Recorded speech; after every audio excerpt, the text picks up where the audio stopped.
Keramatnya wali itu luar biasa. Dulu saya teringat ya, orang tua saya cerita ini, satu mobil dengan Habib Soleh Tanggul. Kemudian di tengah perjalanan mobilnya itu apa? Habis bensinnya. Kalau kita habis bensin kemana? SPBU, betul? Kemana? SPBU. Tapi kalau orang soleh, karena kenapa? Selalu bersandar dengan Allah Subhanahu wa Ta'ala. Perginya kemana? Perginya ke masjid, ambil air, bukan ambil bensin. Ya, kerannya masjid diambil secukupnya, isi mobilnya itu dengan apa? Isi mobilnya dengan air. Rahman As-Segaf yang wali besar berbicara tentang maqam. Ketika ditanyalah oleh orang sekitarnya, mana lebih afdal, Faqih al-Muqaddam atau Syekh Abdul Qadir Jilani? Syekh Abdul Qadir Jilani ashhar min al-faqih fi dunya. Syekh Abdul Qadir Jilani lebih masyhur, lebih terkenal daripada Faqih al-Muqaddam di dunia. Faqih al-Muqaddam ashhar min al-Jilani fil barzakh. Tapi Faqih al-Muqaddam lebih terkenal daripada Syekh Abdul Qadir Jilani di alam barzakh. Memang terbukti Syekh Abdul Qadir Jilani terkenal di dunia ini, melebihi Faqih al-Muqaddam terkenalnya. Maqam wallahu a'lam. Terkenalnya lebih terkenal Sayyidina Syekh Abdul Qadir Jilani. Di mana-mana manaqib Syekh Abdul Jilani, tapi manaqib Faqih al-Muqaddam jarang kita baca. Tapi di barzakh kata Abdul Segaf, Faqih al-Muqaddam lebih terkenal daripada Syekh. Syekh Abu Bakar bin Salim ini dikatakan waktu kakeknya masih bujangan, beliau pernah nolong kakeknya, padahal beliau belum dilahirkan, tapi ruhnya diturunkan oleh Allah Subhanahu wa Ta'ala. Wali Allah Ta'ala lagi, matinya mereka itu hidup. Ketika mau dibungkus kafan, Habib Muhammad bin Ahmad Al-Muhdhar ngambil kesempatan, di masa hidupmu wahai mertua, engkau tidak mau dicium tangannya. Sekarang di masa engkau wafat, saya akan cium tanganmu.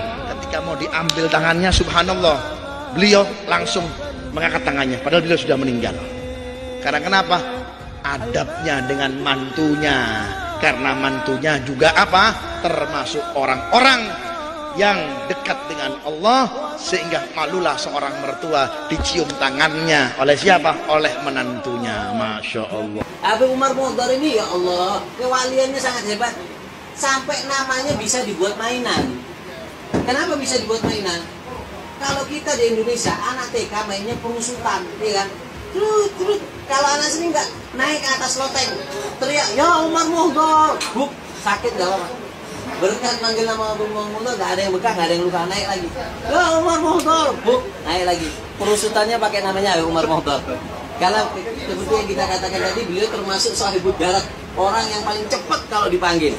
Tadi Habib Ali sahibul darat, juga Habib Umar Muhdhar. Dan beliau juga Habib Umar Muhdhar ini, kita singkat aja, beliau sangat istimewa. Kenapa? Fi nafasil wahid, dalam satu nafas. Satu apa? Alaf min ya latif. Jangan dicoba, nggak pulang semua nanti. Satu nafas ya latif 1000. Ya latif.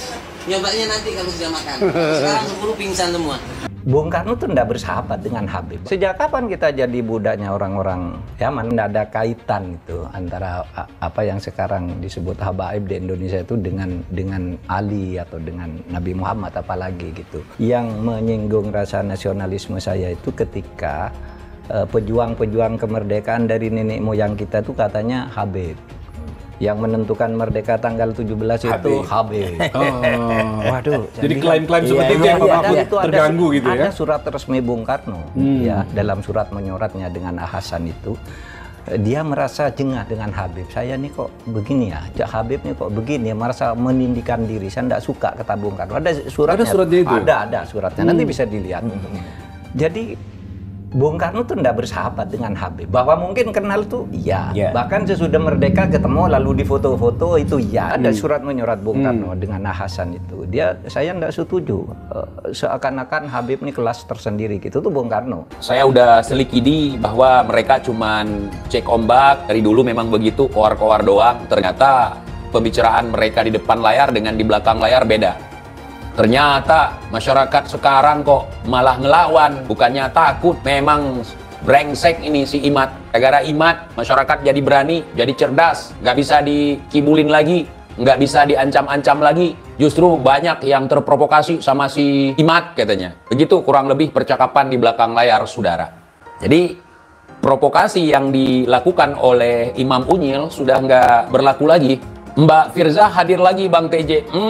Sudah saya duga memang. Nantikan podcast saya dengan sosok wanita yang viral dengan Bunda Firza Hussein. Apa kabarnya Bunda? Baik, sehat Pak Yusuf. Baik. Oke, nanti kita siap untuk membahas tentang nasab. Wah, Atur waktu ya. betul ya. Oke, jadi Bunda Firza Hussein siap diskusi atau podcast tentang polemik nasab. Oke. Bagaimana? Setuju netizen? Siap Bun ya? Siap. Waktunya? Atur ya? Ya. Siap. Oke, terima kasih. Nantikan podcastnya. Kepada negara mohon, khususnya kepada Presiden dan Kapolri dan Panglima TNI, tolong itu dibungkam mulut politik itu, kurang ajar, membuat provokasi, membuat onaran, dan wajib mereka itu untuk ditahan, ditangkap. Dan khususnya kepada penegak hukum kasus chat Rizik dengan Firza Hussein, mohon ditindaklanjuti, jangan dipertimbangkan. Kami curiga ada apa-apa ini. Yang jelas sudah ada pengakuan, ada bukti-bukti, kok masih dibiarkan saja. Jika mereka mulutnya rusak, mengatakan kita ini kelompok monyet, ulama monyet. Emangnya kamu siapa? Kamu kan keturunan pendatang yang dihadirkan dari negara Yaman oleh VOC Belanda. Tolong negara Rizik itu segera ditangkap dan dideportasi, itu dikembalikan kepada Yaman. Kurang ajar membuat gaduh di negeri ini yang sudah damai tentram. Gerombolan monyet membentuk organisasi monyet dan laskar monyet yang di backup sejumlah oknum jenderal. Bahkan belakangan terang-terangan membelokkan sejarah Indonesia dengan menghapus semua peran dan jasa keturunan Arab dalam perjuangan kemerdekaan Indonesia. Dedengkot gerombolan monyet laknat ini berani menyerang, menghina, dan memfitnah ulama besar Al-Imam Al-Habib Idrus bin Salim Al-Kufri radhiyallahu ta'ala anhu, bukan saja terhadap habaib dan keturunan Arab lainnya, tapi juga terhadap para muhibbin yang cinta ulama dan habaib. Kurang ajar, biadab mereka, saudara.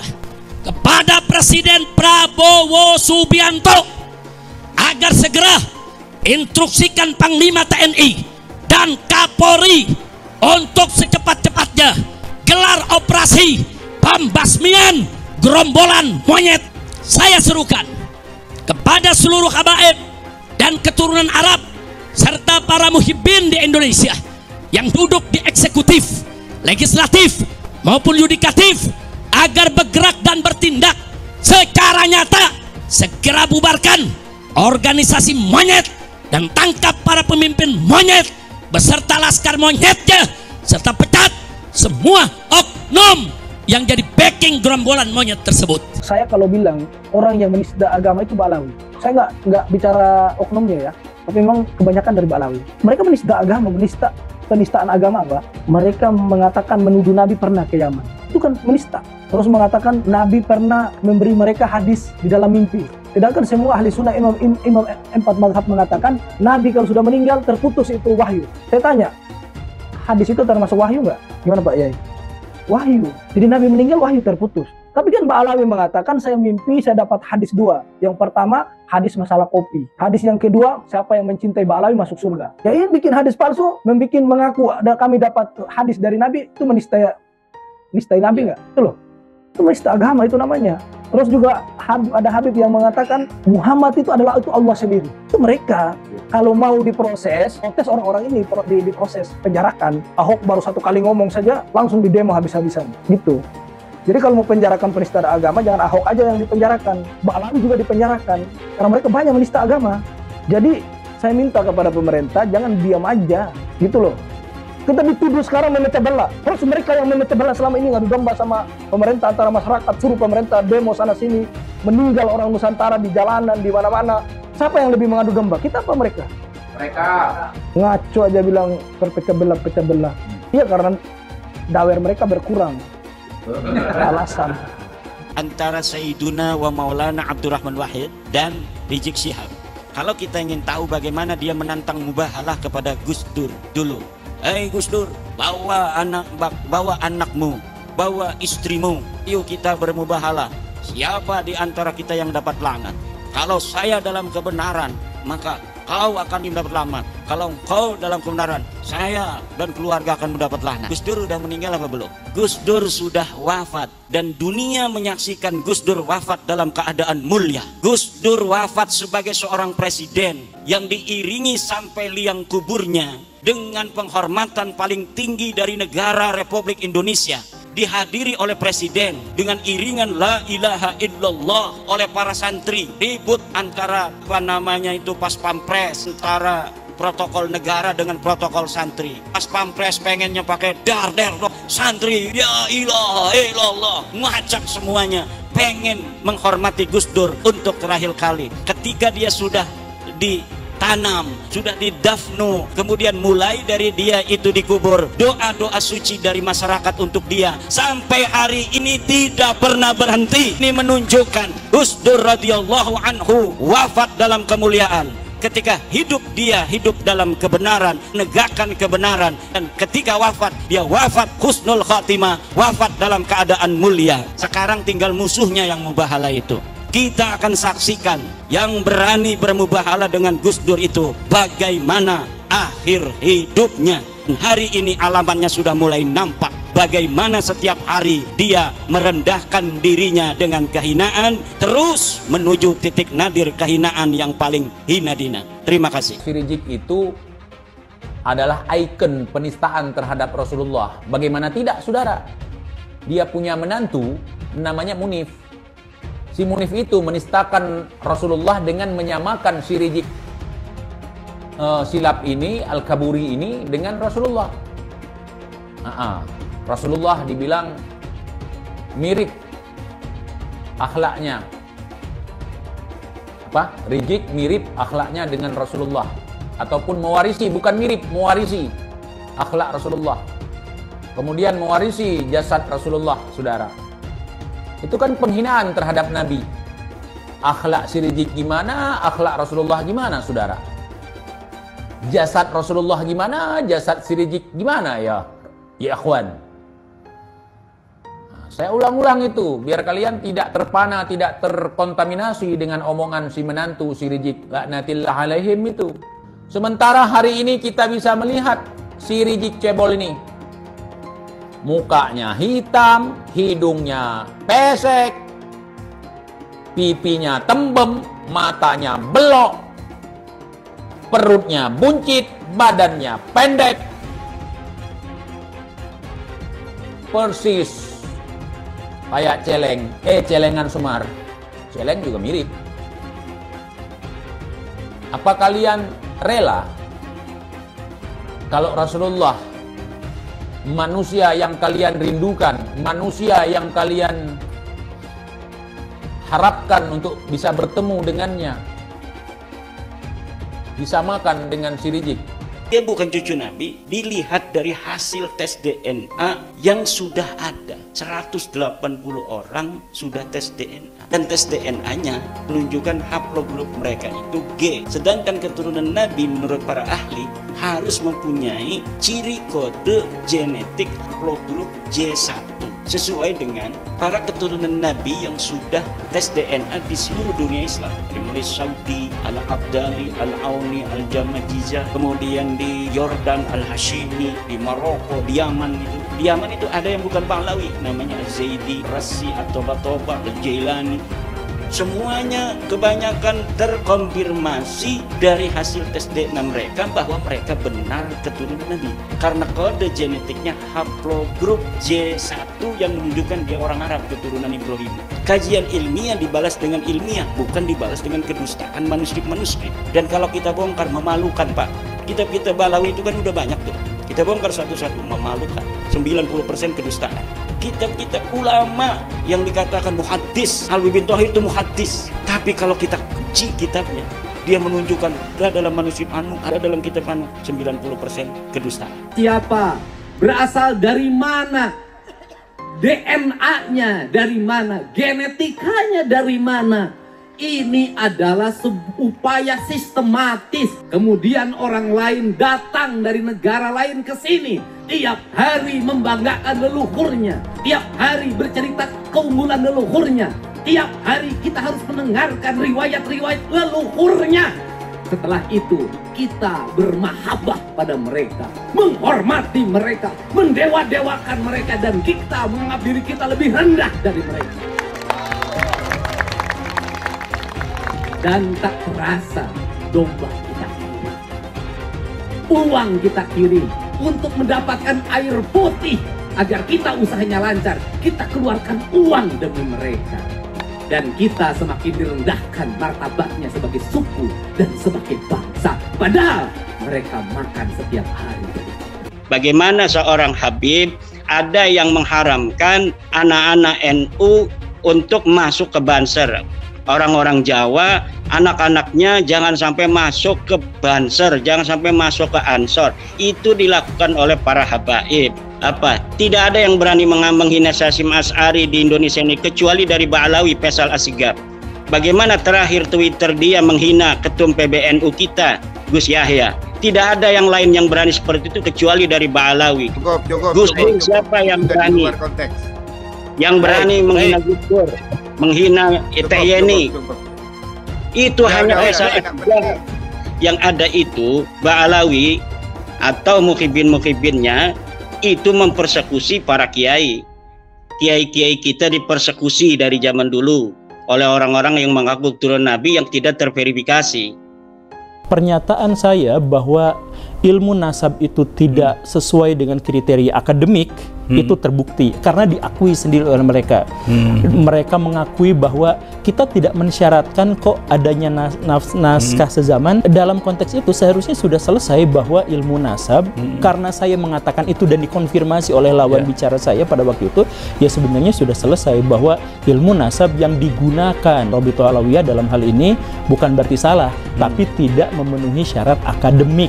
Nah, terkait dengan syarat akademik, ilmiah, apakah tauhid bisa diilmiahkan dan sebagainya, ayo kita diskusikan ulang. Saya belum sampai ke arah tindakan hukum ya terhadap pengakuan-pengakuan klaim-klaim cucu Nabi. Tetapi apabila masyarakat itu menghendaki itu, masyarakat bisa untuk mencoba melaporkan kepada pihak-pihak berwajib apakah nanti ada pasal-pasal yang bisa untuk dijadikan pegangan oleh pihak kepolisian untuk menjerat orang-orang yang mengaku sebagai turun Nabi yang sudah tidak terkonfirmasi oleh kitab nasab, oleh kitab sejarah dan tes DNA itu. Banyak orang di Indonesia ini yang mengaku bahwa dia Habib dan keturunan Rasulullah. Padahal di negara-negara Arab nggak ada yang seperti itu, nggak ada yang mengaku bahwa dia keturunan Rasulullah dan nggak ada yang mengaku bahwa dia Habib, karena nggak ada yang tahu bahwa dia keturunan Rasulullah atau enggak. Ya kita semua berharap bahwa kita dari umat Muhammad, keturunan Rasul, kita semua berharap itu, tapi kita nggak tahu hal seperti itu. Nah, jadi di Indonesia ini yang mengaku bahwa dia Habib dan mengaku bahwa dia keturunan Rasulullah dihormati banget, dicium tangannya, diminum bekas mulutnya, diminta doanya dan menjadikannya seperti wali. Gimana melakukan hal seperti itu? Dan kalau dia dikuburkan, kalau sudah meninggal dan dikuburkan, didatangi kuburannya, dihiasi kuburannya, ditaruh uang-uang di tempat kuburannya itu, diminta doanya seperti kalau dia wali beneran, dan apa semua itu? Apa semua itu? Coba kalian pikirkan. Jadi menurut penelitian secara filologi, orang Yaman ini bukan orang Arab, tapi orang Kaukasus. Berarti mustahil sebagai keturunan Nabi Sallallahu Alaihi Wasallam menurut Profesor Menahem Mahadi. Secara ilmu genetika, haplogrup Nabi Sallallahu Alaihi Wasallam adalah J1. Haplogrupnya Ba'alawi itu haplogrupnya adalah G. Dari 3 disiplin ilmu ini, menurut sejarah, menurut ilmu nasab, menurut ilmu filologi, menurut ilmu DNA, maka muncullah hakul yakin bahwa Ba'alawi bukan keturunan Nabi Sallallahu Alaihi Wasallam. Tambahan lagi, keyakinan saya itu dengan berbagai macam arogansi dan khurafat-khurafat yang tadi saya utarakan, lengkap sudah hakul yakin saya. Para Habib di Indonesia tidak bisa dianggap sebagai keturunan Nabi Muhammad. Saat ini tumbuh pertanyaan-pertanyaan di kalangan umat Islam tentang kesahihan Habib sebagai keturunan Nabi Muhammad karena perilaku para Habib yang dinilai bertentangan dengan ajaran Islam. Secara genetis, mustahil para Habib di Indonesia itu keturunan Nabi Muhammad. Hasil studi Imaduddin dengan segera membangkitkan keterkejutan di dunia Islam di Indonesia. Manuskrip pada abad ke-9 yang ditulis oleh tokoh Ba'alawi Ali bin Abu Bakar As-Sakran merupakan hasil rekayasa. Ubaidillah dan Alawi bukanlah keturunan Nabi Muhammad. Secara terbuka, Guru Gembul juga membongkar sertifikat Habib palsu, bisnis air sholawatan palsu, hingga makam palsu untuk mengeruk keuntungan. Keraguan akan Habib ini semakin diperkuat dengan kemunculan Raja Dangdut Rhoma Irama. Di dalam podcastnya, Rhoma bercerita bahwa dia juga mempertanyakan status Habib. Dia membantah anggapan bahwa Wali Songo, Pangeran Diponegoro, atau penggagas bendera merah putih adalah Habib, seperti yang selama ini sering diutarakan. Karena itulah, Rhoma percaya bahwa Habib di Indonesia adalah memang bukan keturunan Nabi Muhammad karena kelakuannya yang tidak terpuji. Rhoma bahkan meminta para Habib berani melakukan tes DNA untuk membuktikan mereka memang keturunan Nabi Muhammad. Apa yang disampaikan Kiai Haji Imaduddin, Guru Gembul, dan Rhoma Irama tampaknya sukses membongkar mitos tentang keutamaan posisi Habib di Indonesia. Buat saya, apa yang terjadi ini adalah berkah bagi Indonesia. Sudah saatnya masyarakat Indonesia tidak lagi percaya pada mitos-mitos tentang Habib sebagai keturunan Nabi yang suci. Selamat tinggal mitos, selamat datang akal sehat. Imigran Yaman, ayo kita deportasi mereka dan lain sebagainya. Kenapa muncul sentimen-sentimen yang seperti itu? Pihak orang-orang dari kalangan habaib gagal untuk menunjukkan bahwa kami itu baik, rahmatan lil alamin, gagal untuk menyampaikan itu ke publik karena yang ditampilkan itu apa?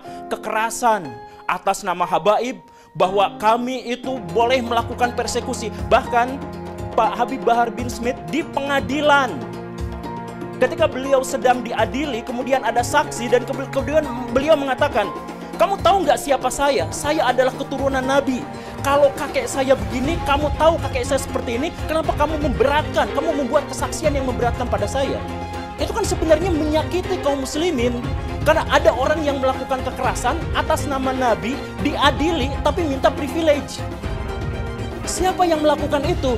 Golongan habaib. Yang pertama kali masalah nasionalisme saya ya, rasa kebanggaan saya terhadap Indonesia itu ternodai oleh sikap-sikap beberapa habaib. Ba'alawi kalau bagi saya bukan gitu ya, bukan turunan Nabi karena dari filologi jelas ya, kemudian dari historik jelas, kemudian juga DNA yang terakhir itu. Saya kemudian tersinggung dari itu ketika peran ulama-ulama Indonesia dan para pejuang Indonesia itu diremehkan. Misalnya cerita bahwa proklamasi kemerdekaan Mei 17 Agustus itu karena bisikan Habib tertentu kepada Bung Karno itu kan tidak pernah ada dalam cerita itu.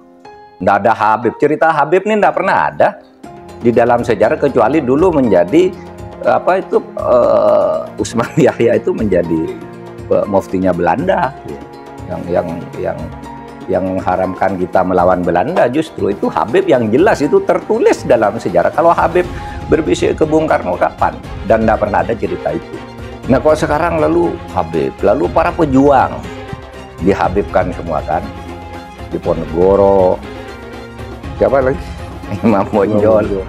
Wah itu kebanggaan orang Jawa loh, Diponegoro itu. Lalu dihabibkan. Habib dari mana? Gitu. Ya Habib dari mana gitu. Nggak ada sejarahnya. Saya nggak tahu ya Habib siapa ya yang ikut-ikut begitu itu.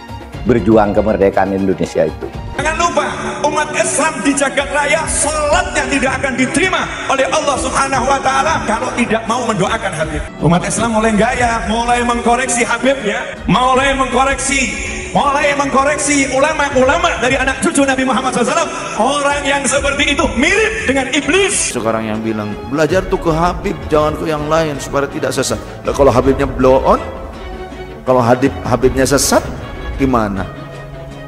Emang nggak ada Habib yang sesat? Ada. Itu Habib yang jadi antek Belanda banyak dulu. Iya, yang jadi sahabatnya Belanda, jadi kenil, kemudian jadi informan Belanda. Habib ada. Punya kakek yang dijelek-jelekin, Habib Utsman bin Yahya, dia bilang antek Belanda. Zaman dulu itu Belanda luar biasa loh. Habib Utsman punya langkah. Beliau memang dalam kitabnya Manhajul Istiqamah ada membahas untuk tidak ada pemberontakan. Kalau Habib Utsman bin Yahya antek, udah ngaku aja antek, selesai, beres. Jangan pakai kelit sana sini. Saya katakan saya mendukung Rhoma Irama untuk mengklarifikasi soal Habib ini. Karena saya terganggu dan tersinggung terhadap perkembangan ini sesudah saya melihat tiap mau tidur saya lihat YouTube pertengkaran Rhoma Irama, Imaduddin, Gus Abbas dengan para habaib itu luar biasa, menimbulkan pro kontra. Lalu saya lihat apa sih masalahnya? Kalau saya sendiri pribadi, mau Habib itu turunan Nabi atau tidak, kalau salah ya kita koreksi, tidak apa-apa. Tetapi yang lebih dari itu kemudian ternyata muncul klaim bahwa Republik Indonesia itu ada karena Habib. Wali Songo itu semuanya Habib. Padahal Habibnya baru datang sesudah Wali Songo meninggal. Gitu loh. Lalu diklaim ini turunan Habib ini. Imam Bonjol coba dibilang itu Habib Syahabuddin. Itu dari mana? Kok Imam Bonjol Habib Syahabuddin gitu. Lalu ada hurufatnya bahwa kakek saya yang nama Mugaddam itu bisa membentak malaikat mungkar dan nakir katanya.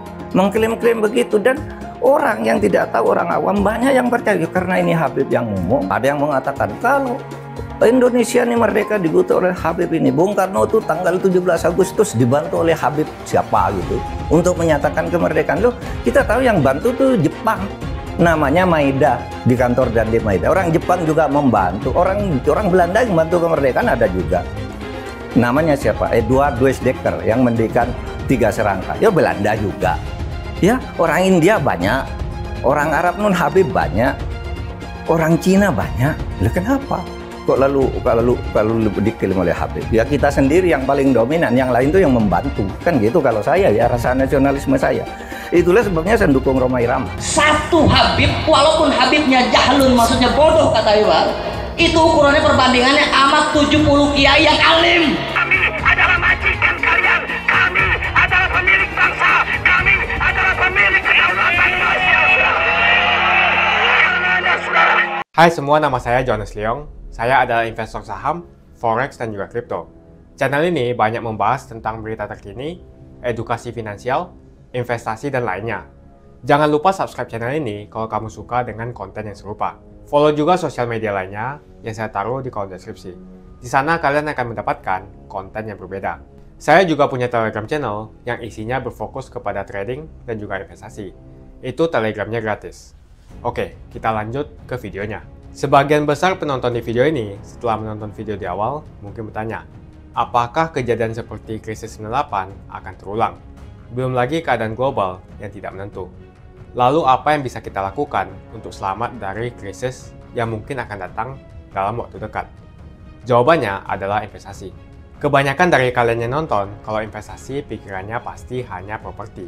Akan tetapi ketika terjadi krisis 98, apa yang terjadi dengan rupiah ketika hyperinflasi? Dan juga apa yang terjadi dengan harga properti? Harga dolar naik dari Rp2.500 terbang ke Rp15.000. Otomatis utang yang kita harus bayarkan naik 6 kali lipat. Banyak sekali bisnis yang bangkrut. Kebakaran terjadi di mana-mana. Hingga rumah pun bagaikan tidak ada harganya. Mau dijual pun tidak ada yang mau beli. Saya tidak mengatakan ini akan terjadi lagi. Tapi kemungkinan terjadi seperti Mei 98 tetaplah ada. Negara gede seperti Argentina, Venezuela, dan Turki baru-baru saja mengalami hyperinflasi. Apalagi setiap hari ketemu ada saja konten yang berbau sara kepada orang Tionghoa yang ada di Indonesia. Entah itu di Instagram, ataupun di YouTube, ataupun sosial media lainnya. Kita bisa melihat di tahun 2017, saat Pilgub Jakarta, hampir terjadi kerusuhan seperti tahun 98, karena Ahok dituduh menodai agama. Ahok pun harus dipenjara untuk menenangkan masyarakat yang dengan gampangnya dihasut untuk membenci Tionghoa dan tidak memilih pemimpin yang beda agama. Pada akhirnya, Anies jadi gubernur dengan bantuan ormas terlarang seperti FPI. Dan sampai saat ini, dia dijuluki sebagai bapak politik identitas. Kejadian itu pun berlanjut hingga saat ini.